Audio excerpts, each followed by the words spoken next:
Përshëndetje për të gjithë ju që jeni duke na ndjekur në këtë të diel në emisionin Special One këtu në Klan Kosova FM.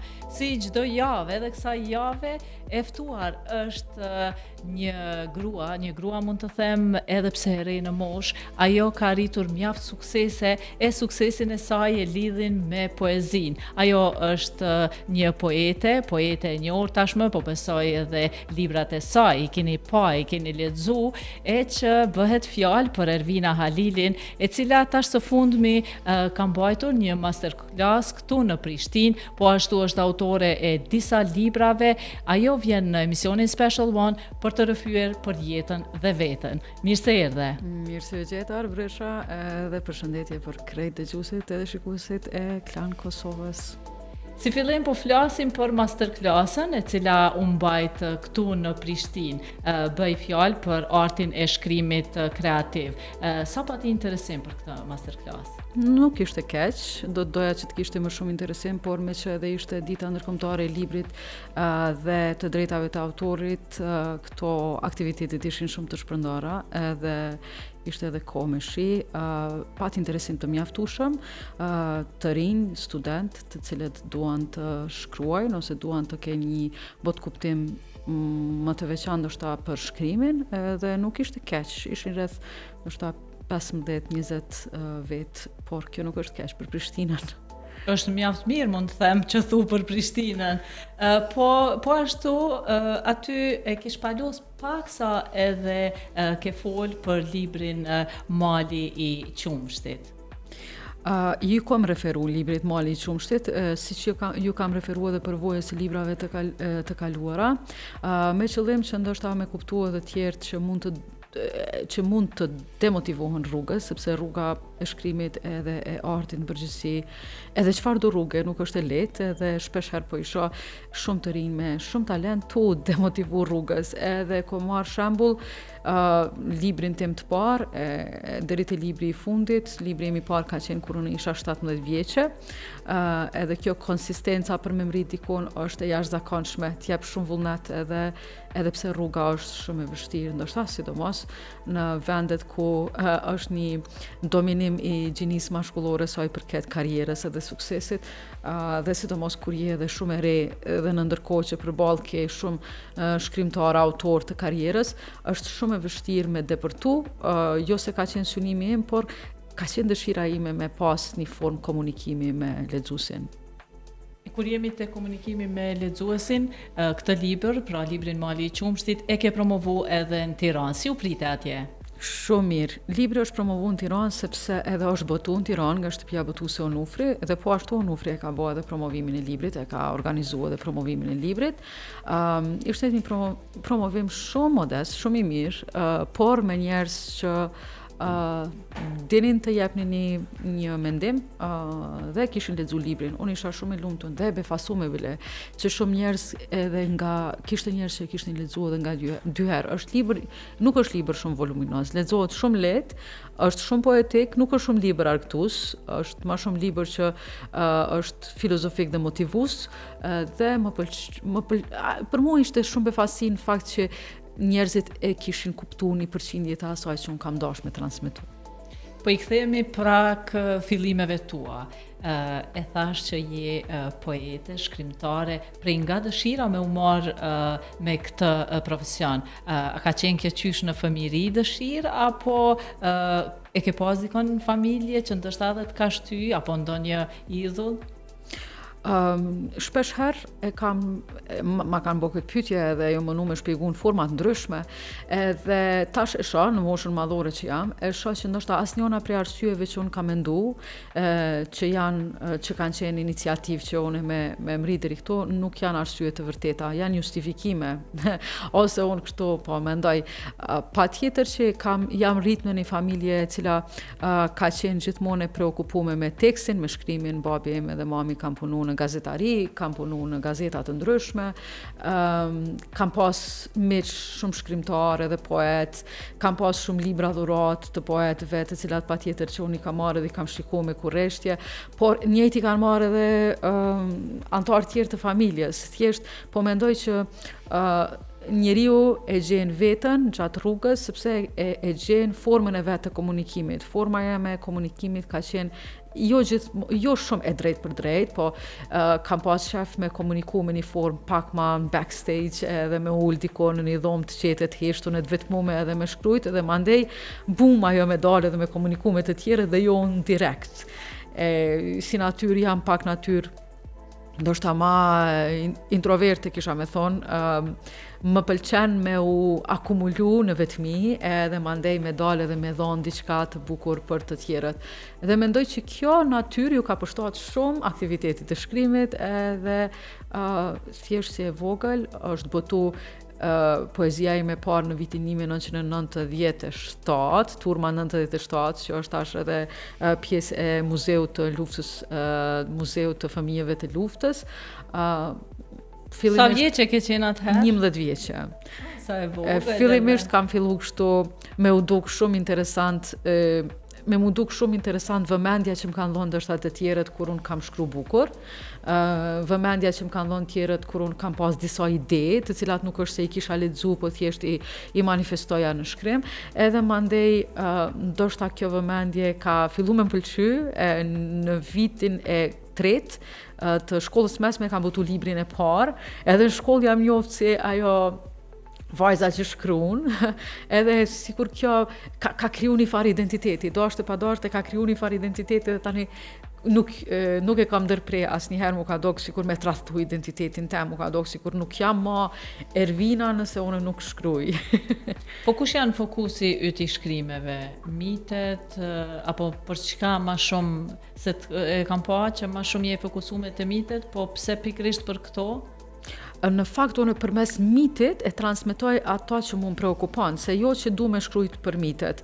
Është paka shumë tipi i letërsisë që ka bo dhe Martin Camaj në letërsinë shqipe, nuk është se ka dash me shkrujt për mitet, po i ka shfrytzu legjendat, i ka shfrytzu mitologjin, por edhe mitet, për me transmetu bot kuptimin e vet, botën e vet edhe gjithçka tjetër. Edhe unë më duket sikur i shfrytëzoj, sepse më duken sikur janë burimi ma i lashtë i ides. Thjesht pse me shku të një ide shumë e shtresume, tu kohën me shku të një ide që është krejt bazike. Edhe kështu mitet ju kam përshtat shumë formës se qysh unë po du me komuniku. Sepse, thash, unë jam si natyrë pak ma introverte, edhe mitet janë shumë të kodume, edhe mu më pëlqen kodimi në letërsi. Ka shumë njerëz që letërsinë e kodume nuk e dojnë, për shembull e dojnë letërsinë ma transparente. Është ma e vështirë kjo letërsia e kodume. Është ma e vështirë, po është për mendimin tem, unë e vlerësoj për arsye se jep mundësi të shumta interpretimi, edhe çdo kush mundet me gjetë veten e vet, ndryshe pa ja imponu unë çysh me gjetë veten e vet, kështu që mua m'pëlqen secili, ndoshta edhe ai që i takon një rrymë tjetër, një lifestyle tjetër me gjetë veten te letërsia jeme, pikërisht sepse shkon burim, burimin e ka të shumë të hershëm, e ka arketipor, e ka është një fjalë që mos më pëlqen primitiv, po unë kisha me primordial, e ka burimin shumë të hershëm, edhe çdo kush që e lexon diçka pa gjetë aty është e pamundun. Po a je më e sinqert në poezi apo në jetën e përditshme? Të dyat. Mundona me qenë e sinqert, mundona me qenë sa ma e sinqert. Tash është pak vështirë me fol njëri për jetën e përditshme, sepse unë mendoj ndryshe, ndoshta për veten tjerë më perceptojnë ndryshe. Po letërsisë mund është me gënjy, edhe nëse tenton me gënjy prap, letërsia është e tillë që ka me ta shfaq në mënyrë të pavedishme, pavedijen tonë ka me ta shfaq, dyqysh ka me ta shfaq edhe ato nën shtresat e mendimit tonë që i ke rujt dikon e ke dashur më shef, letërsia krejt t'i shfaq. Kështu që përderisa bëj letërsi, i bjen që unë jam i sinqert, i bjen që unë s'kam me më shef kurrë, as ato që ndoshta i fshef vetja jam prej meje. Edhe mendoj kështu për krejt ata që bojnë letërsi janë sinqert, sepse kanë guximin me avdhon të tjerët të zhveshun veten e vet. Kështu e përseftoj. Po Ervina pse shkruan? Nuk e kam iden. Do me thonë... Nuk e dim se shkruan. Jo, edhe që kjo është shumë e bukur, sepse sa që ta përfundoj një libër, Gjithmonë tham ky do të jetë libri im I fundit sepse më e sauron kështu të më harxhon shumë emocionalisht, edhe gjithmonë tham ky do të jetë libri I fundit edhe veç kur vjen veç kur brenda meje brumosen disa ide tjera të cilat s'muj mi thon ndryshe. Është boni patern, është boni formë e cila flet veç përmes letërsisë. Nëse ulem me ty me bisedu, e kam shumë vështirë me transmetu atë që muj me transmetu në letërsi. E kam përshtypjen që është magjia jeme. Ndoshta nuk bëj letërsi të mirë, nuk e di këtë vlerësojnë tjerë, por atë që duhem e komunikoj perfekt përmes letërsisë. Edhe shpesh e gjej veten që ajo që unë du me komuniku më ngarkon nëse e komunikoj në një gjuhë triviale, nëse e komunikoj në një gjuhë të zakonshme, sepse nuk është krejt ajo që ka po du me thonë. Ka shumë shtresa mrena vetës vetë. E këtë kompleksitetin e shtresave mrena vetës vetë, perfekt e rumbullakson letërsia. E që ti e veçantë në këtë pjesë, pra në shkrimet dhe poezit tua, sipas mendimit tim. Uroj, unë thash, unë nuk muj me e vlerësu vetën, unë bile edhe kur e kam ka dal libri, ose e kam dërguar për botim librin e fundit, që është një libër e kanë etiketu si roman, unë mendoj që romani rrin pak ngusht, po është një memoar I letrarizuar, është një prozë e cila përshkruan një pjesë të rrugës teme jetësore, dhe po është gjysmë fiktive, është aty edhe një linje e cila është fiktive. Edhe të betohem që kur e kam dorëzu, e kam përfunduar dhe kam thonë kjo është kry, të betohem që kam qajtë edhe kam thonë s'kam bo kur gjo. Do me thonë, qaq e pak kënaqur kam qenë me ato që kam bo. Edhe e kam lënë 2-3 muj vetëm me ndajt, nuk kam dasht as me mendu që duhem botu, as me thjesht e kam lënë me ndajt. Edhe pasi është kriju një farë distance, kur I kam lexu pjesë, më duke si kur se kam shkrujt ishin aq të huja për mu. Edhe kam thonë, po, adin qysh, ndoshta njeri nuk është gjithmonë e kthjellë me perceptu veten, edhe duhet m'ia dërgu një personi tret me lexu, edhe ja kam dërgu një miku që merret me letërsinë, edhe aja ka dërgu një mikës tjetër që merret me memoarët, edhe kanë thonë, hey, kjo është shumë e bukur, kjo është shumë e bukur. Edhe atëherë më ka hyp një farë vetbesimi që mundem me çu për botim. Edhe ai miku më ka thonë, qëre, ti ke botu shumë libra, por tash çojete një botus I madh. Çojete një botus që boton më shumë libra, çojete një botus I madh. Sepse kur themi I madh, nuk themi I madh në sensin e vlerës, por një botus që boton më shumë tirazh librit. Edhe kam rrezikuar me çu te Onufri, është vlerësu minjëherë, do me thonë më është këty përgjigja minjëherë pozitive, po do me thonë që nuk mri me perceptu vetën, unë mri vetëm me shkrujt, me dhonë, edhe derisa e vlerësojnë tjertë, e di që jam shkarku, e di që e kam thonë krejt ato që unë kam dash me thonë, po nuk e di a kam ju fol tjerëve ajo, sepse letërsia nuk është vetëm ti me shkarku vetën edhe me undje vetë kënaqur, letërsia është qysh kanë me gjetë të tjerët vetën aty, e kështu. E unë po mendoj që suksesi yt pikrisht po vjen në bazë të kësaj që ti nuk kënaqesh me veten. Pra, njeriu kur vetë kënaqet, atëherë unë po besoj që aty stopon edhe nuk vazhdon. Ti gjithmonë një kërkuese ndaj vetës, edhe në bazë të kësaj, pastaj arrin me bu më shumë, edhe suksesi normalisht që nuk të mungon. Po, kjo është e mirë, kjo është edhe pak e keqe. E ka dhe të mirën edhe të keqen, po më shumë të mirën, sepse gjithmonë ti kërkon prej vetës sa më shumë me jep, edhe ndoshta që the edhe më herët, nuk je kënaq me ato që ka ke shkru, por publiku është ai që e vlerëson. Nuk e di, është shumë e çuditshme, të thash libri është jo voluminoz, domethënë në 100 faqe e përmbledh krejt atë, sepse ideja nuk është me shkrujt shumë, ideja është me shkrujt intenzivisht, ideja është me qenë fjala jote shumë stresore, ideja është me një paragraf vogël me I thonë shumë linja të jetës, dhe unë gjithmonë më ka pëlqy, sepse unë nisem prej parimit të poezisë, edhe mu gjithmonë ka pëlqy ky lloj ekliptizmi ku personi arrin me 2-3 rreshta me dhënë një koncept të tonë që e jep dikush me një libër. mu më pëlqen kjo lloj ekonomia e fjalës shumë. Edhe libri është shumë jo voluminoz, por unë kur e kam marrë me editu, mandej kam thonë, jo, këtu pas na bo shumë keq, kështu, edhe mandej ti fiksohesh, edhe veç shkon të ndruhe, ndoshta bash ajo origjinali është shumë më e mirë. Ka njëherë kur kalon pak në perfeksionizëm, edhe je shumë kërkuese ndaj vetës. Është e mirë, e sjell një farë suksesi, sepse ti fokusohesh shumë në punë, po diqysh ka njëherë më duket sikur është një veprim që ty të lodh dhe të harxhon shumë. E përmende linjat e jetës. A ke histori interesante sa i përket jetës tënde, pasi që ke kaluar periudhë jo dhe aq të mirë, por që libri është ai ndoshta që të ka nxjerrë nga kjo situatë? Ku e ke gjetë mbështetjen? Sepse të gjithë kemi ato problemet jetësore dhe gjithmonë kemi sfida, por që normalisht mundohemi me i tejkalu edhe me i rrëzu ato barjera që na dalin përpara. Ja mundu që asnjëherë shkrimin mos me shfrytzu si mjet terapeutik. Edhe mendoj që nuk është mirë me shfrytzu si mjet terapeutik, edhe kështu ka ndodhur. Çfarëdo linje tjetër që të kisha pas, mendoj që prap kisha më ulë dhe me shkru njëjtë. Megjithatë,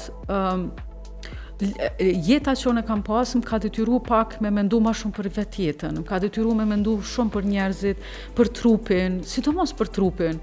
Do me thonë, për këtë shpinë ma të vjetër në botë që ekziston, është trupi, sepse edhe vim prej trupit një gruje, thjesht është, edhe ajo është shtëpia ma e vjetër që ekziston, shtëpia e parë që ekziston për neve, shtëpia ku na hala nuk dim ekzistencën, nuk e kemi pa botën, nuk e kemi pa hala njerëzimin, nuk e dim çka është dielli, nuk e dim çka është qielli, thjesht është shtëpia jone e parë është trupi, është thjesht trupi i një gruje tjetër edhe pastaj trupi jon, qenja jon.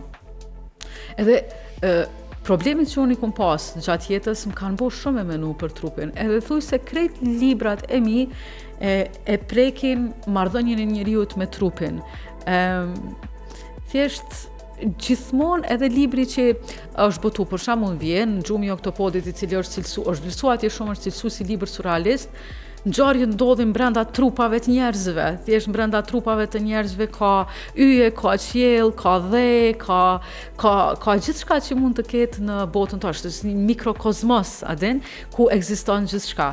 Edhe jam mundu, domethënë, kjo linja jeta jeme me mësu mu, me u thellu ma shumë në konceptet, në idet, po asnjëherë nuk e kom shfrytzu si mjet terapeutik, sepse mendoj kur e shfrytëzon si mjet terapeutik është pak egoiste dhe kur nuk mundesh me dal me universalizu letërsinë.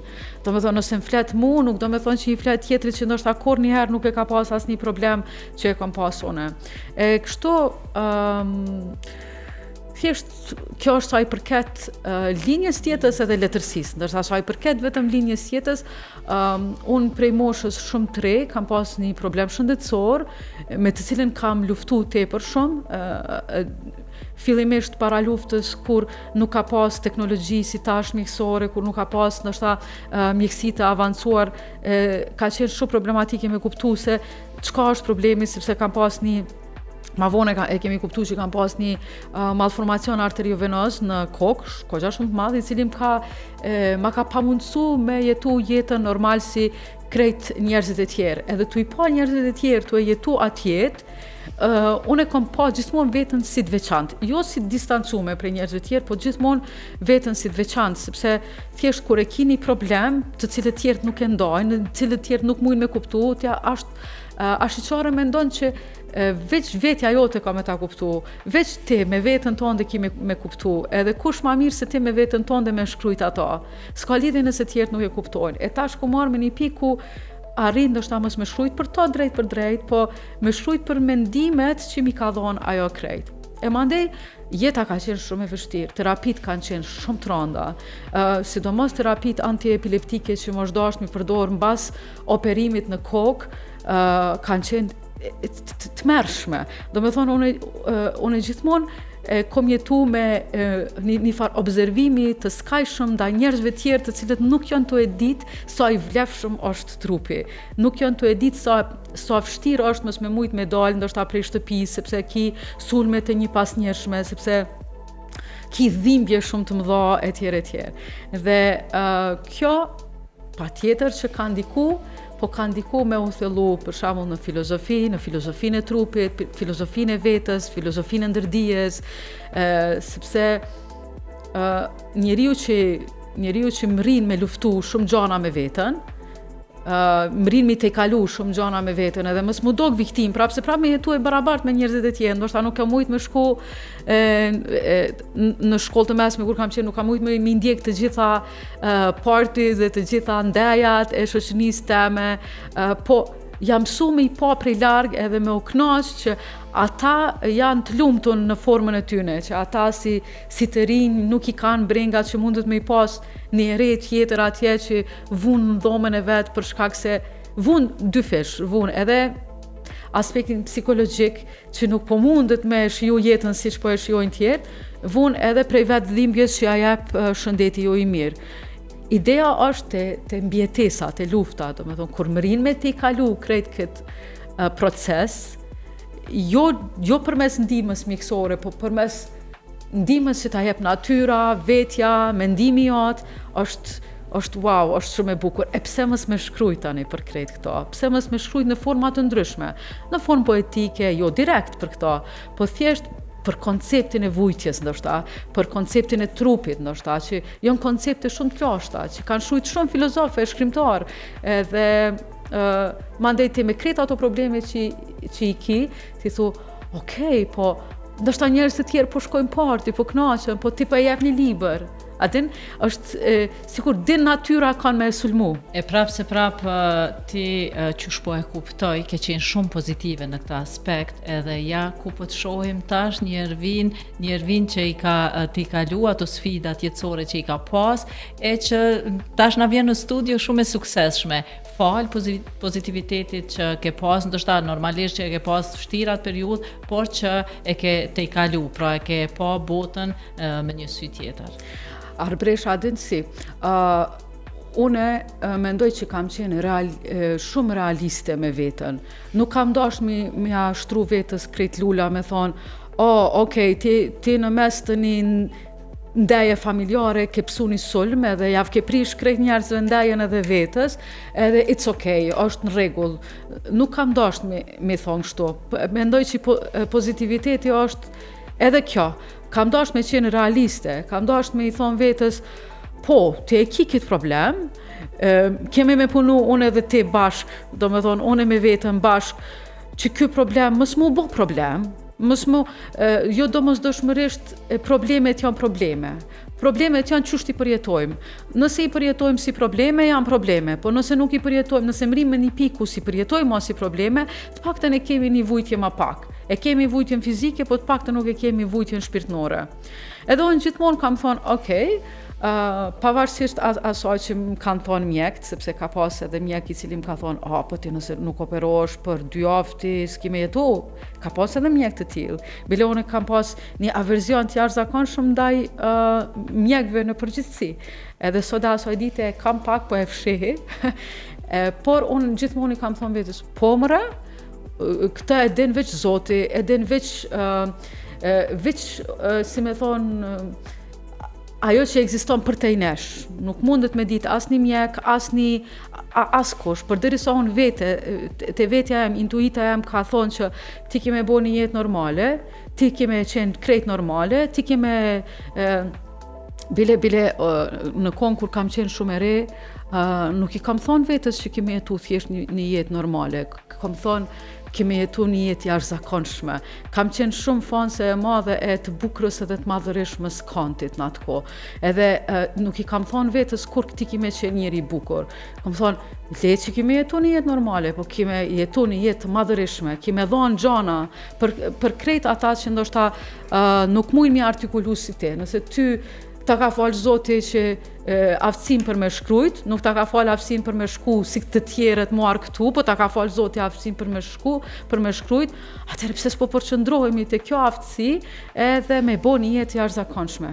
Edhe deri kur një pikë kam ri me vrapu maratona, deri në 50 kilometra, me pas jetë shumë të suksesshme sportive, mi ngjit shumë maja të Kosovës, Shqipënisë, Ballkanit, Evropës, maja alpine të cilat janë shumë të rrezikshme dhe shumë të vështira.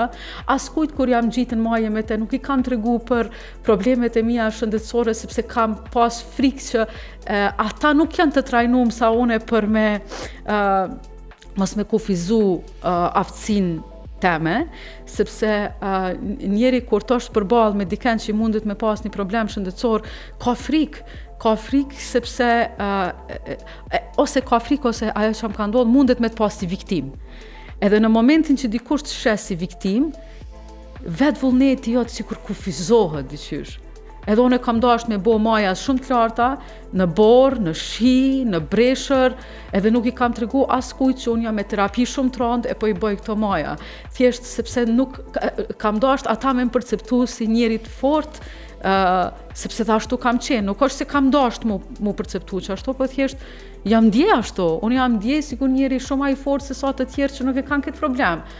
Ke qenë edhe je, sepse tashmë Ervina është një grua, një bashkëshorte e mirë, e po ashtu një nën e mirë, një nën e një djaloshi 13 muajsh, më duket se the.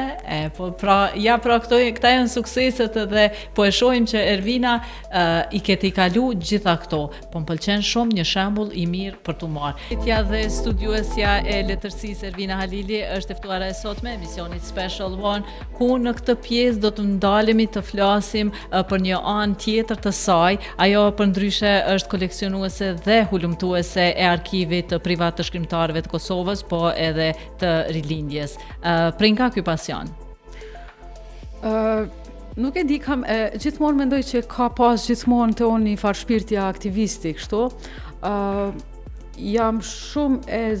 qenë shumë e zemrume kur kam qenë studente e letërsisë, sepse në kohën time kanë qenë ende gjallë disa shkrimtarë të cilët sot nuk janë gjallë, por kanë qenë pjesë e nomenklaturës së shkrimtarëve të Kosovës, kanë qenë botues, kanë qenë poet, prozator, bile edhe poet avangardist, domethënë që ja kanë dhënë letërsisë së Kosovës një goxha shtys të mirë në periudhën e viteve 70-80, dhe me pa mbas luftës, edhe pse kam qenë shumë e re, me pa që po privatizohet gjithçka, tu i përfshi edhe organet që ndoshta e kanë marrë gjallë intelektin e Kosovës, për mu ka qenë një farë dhimbje që ma kanë transmetu ata shkrimtarë. Domethënë, kur unë jam ullë me ta me pi një kafe, edhe pse shumë e re, po kur nuk e kam perceptu moshën teme, nuk e di pse, ata gati, disa për tyre edhe kanë qajt, që nuk arrin as me kalu ka objekti rilindjes, sepse ju dhem shpirti qysh tona investim i madh i tyne edhe i vet popullit edhe i vet komunitetit të Kosovës, sepse fundit shoqërit këto ndërmarrje shoqërore kanë qenë bashkaksionare, janë bo edhe me ndihmën e rrogave përqindjes së rrogave të punëtorëve.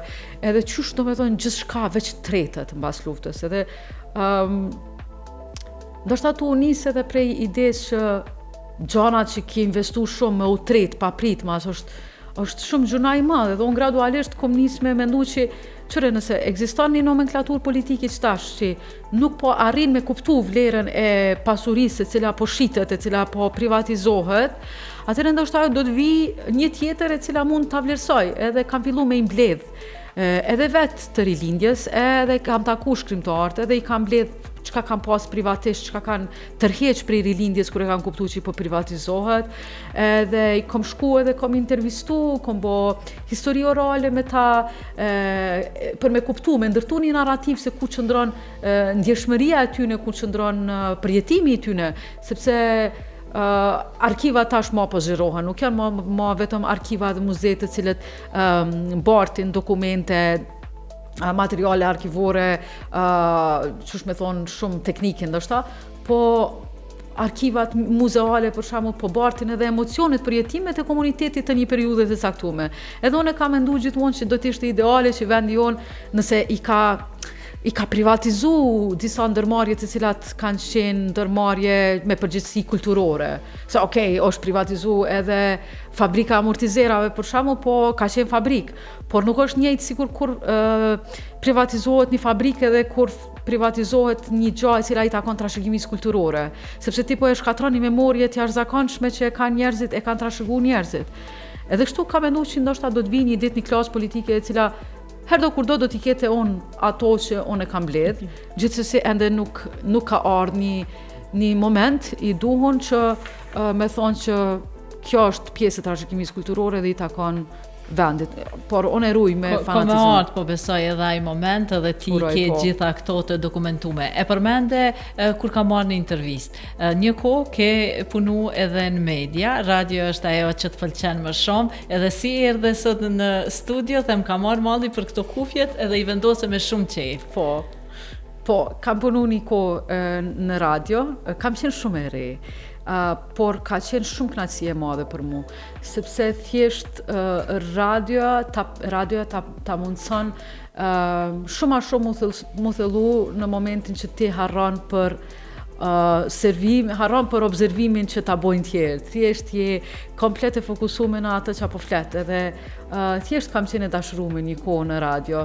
Fatkeqësisht po jetojmë në një kohë ku radio është zbe vlera. Unë mbas luftës më kujtohet që radioja ka qenë ndër ndoshta mediat kryesore në Kosovë, sepse ende nuk i kemi pas të zhvilluar shumë televizionet, nuk kemi pas edhe kushtet, por radioja ka qenë shumë e zhvilluar. Edhe unë e kam përjetuar çat kohë ku radioja ka qenë mediumi kryesor. E kam përjetuar ku secilin familje kemi pas nga një radio, edhe kemi lshu edhe kemi ndëgjuar dhe ja kemi ndruar shpesh kanalet me atë rrotën manuale. Po ajo ka qenë koha kur që thu radio manuale, tash kemi aplikacione të ndryshme. Radion po e dëgjojmë edhe përmes telefonit, po e dëgjojmë përmes mjeteve online, kështu që ka ndryshuar kjo koha se si dëgjohet radio. E dëgjojmë punë, në makinë, në shtëpi, ku do që jemi. Tu i bo punë të shtëpisë, e kemi të lshu me radio ndoshta në aplikacion telefonit, e marrim me vete aty afër. E vërtet, mundësit janë rrit, por edhe mundësit për aktivitetet tjera mediale janë rrit, kështu që shpërqendrohet pak vëmendja, do të thonë, ata që e kanë telefonin dorë, nuk është që veç e dëgjojnë radion, ata edhe scroll pak Facebookun, pak Instagramin, pak Twitterin, kështu që media është me thonë është bo ma komplekse tash, nuk është thjesht radio. Unë për veti gjithmonë dëgjoj podcast në për radio, kam aplikacione të ndryshme, por thjesht mendoj që ka qenë një periudhë ku krejt çka kemi pas ka qenë radio. E cila është ajo kënga që të pëlqen me dëgju në radio, ndoshta ta kujton fëmijërinë, ta kujton ato kohën kur ke qenë vajzë, ndoshta edhe tash? Thjesht janë krejt hitet në 7 viteve 90-ta që kanë qenë mes pop, new wave, pop edhe rock. Gjithmonë më dërgojnë me një botë ku kam qenë shumë e vogël, sidomos në një kohë kur e kam jetuar një pjesë të jetës e viteve 90-ta, kur kam qenë 6-7 vjeçe në Suedi, edhe të gjitha hitet, do të thonë, kanë qenë MTV, edhe sa herë që dëgjoj hitet e viteve 90-ta, në përgjithësi muzika new wave, ndoshta edhe pop rock, më dërgon automatikisht në fëmijëri. Ato janë këngë që nuk harrohen kur, nuk bëhen monotone, edhe siç po e përmend, ne i thojmë këngët e MTV-s. Se me ato jemi rrit. Mirë, Ervina, po ashtu ti je edhe pjesë e rrjetit të shkrimtarëve eksperimental evropian. Si është të jesh pjesë e një rrjeti kaq të madh, si një grua e re në moshë?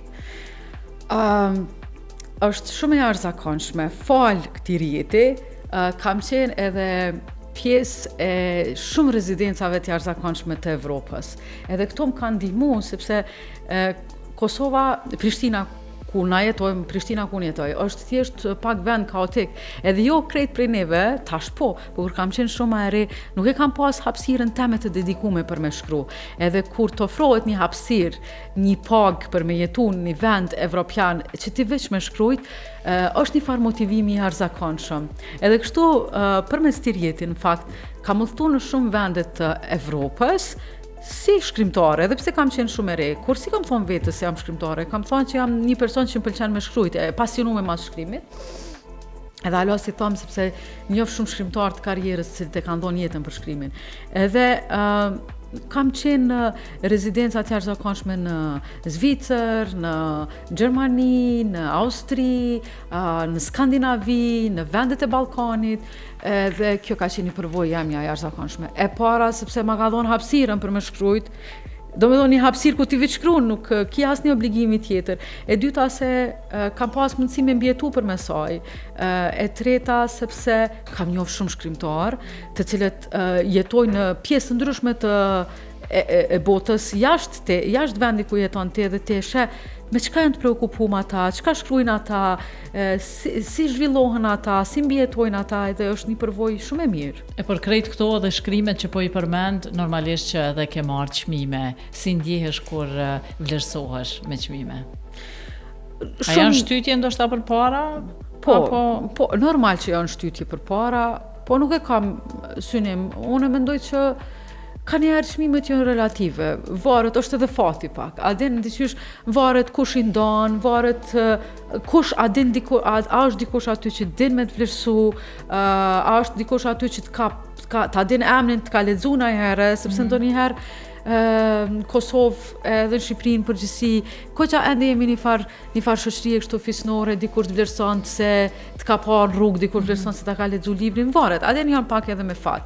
Gjithsesi kam pas edhe çmime të cilat janë qenë, çush me thonë, për një më meritore, si për shembull çmimi për demokraci, për shkak të mbledhjes edhe prezervimit të arkivit Rilindja, ka qenë totalisht meritor, për mendimin tim e ko meritu.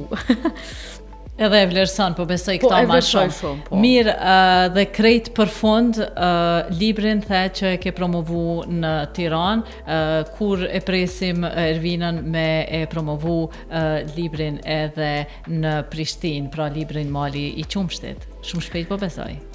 Po, është caktuar një datë, është 7 maj, në librarinë Dugagjini. Gjithsesi, është ende herët për me publiku një event, por besoj që dikur rreth 2-3 maj do të publikohet edhe eventi. Saktësisht. Edhe do të bëjmë edhe aty libri do të jetë një farë lloj sebepi për me u mbledh njerëzit. Po ndonjë projekt tjetër përveç këtij promovimi, a ka Ervina në plan se të shohim gjithmonë je aktive sa i përket kësaj pjese? Pa tjetër, por i kam thonë vetes që pas këtij libri du me pushu pak një 2-3 muj, idet nuk nalin asnjëherë, duhet pak mja switch off se vazhdimisht punon truni çka me bo next, por jo veç çka me bo next, po qysh me e bo, se ajo çka me bo është, unë kam librin tjetër në kry, po s'di qysh ka me manifestu, se kam tregimin, se kam linjën e tregimit. Kështu që pushon një herë Pushoj dhe pastaj fillon me projekte. Distancona pak prej emocionit që ma ka dhënë ky libër, distancona pak prej lidhatimit egos që ma ka dhënë ky libër, e mandej filloj me librin tjetër. Mirë, Ervina, unë të falenderoj shumë që ishe pjesë e emisionit Special One, ku zhvilluam këtë bisedë shumë miqësore dhe të këndshme, e ku na rrëfeve shumë çka për jetën tënde, si atë personale, po edhe atë profesionale, që një grua ka që suksesshme edhe përballë sfidave që na i tregove që i ke pas jetësore, ti ke arritë me i përballu të gjitha edhe me qenë kjo Ervina ku je sot. Një Ervin mjaft e suksesshme, e unë po besoj që gjithë ato vajza të reja edhe kushdo qoftë, nëse ka probleme të ndryshme, ta marr jetën sa më shumë me pozitivitet edhe me qenë realiste, që shëthe edhe ti, sepse kjo ndoshta ka qenë ajo arsyeja që ti je këtu ku je sot. Edhe unë uroj ashtu, thjesht uroj njerëzit mos më ndal, mos më ndal as një gjë, as shëndeti, as demotivimi, as shteti, as një gjë mos më ndal. Thjesht duhet me marr veten pak në kontroll, edhe me i marr gjanat jetësore pak në kontroll, mos më var prej eventeve të jashtme që na vijnë, po as prej brendshmeve që s'janë kontrollën tonë. Thjesht me i pranu edhe me pas synim suksesin. Kënaqësi që ishim bashkë sot. Faleminderit shumë, Arbresha, kënaqësia ishte për mua.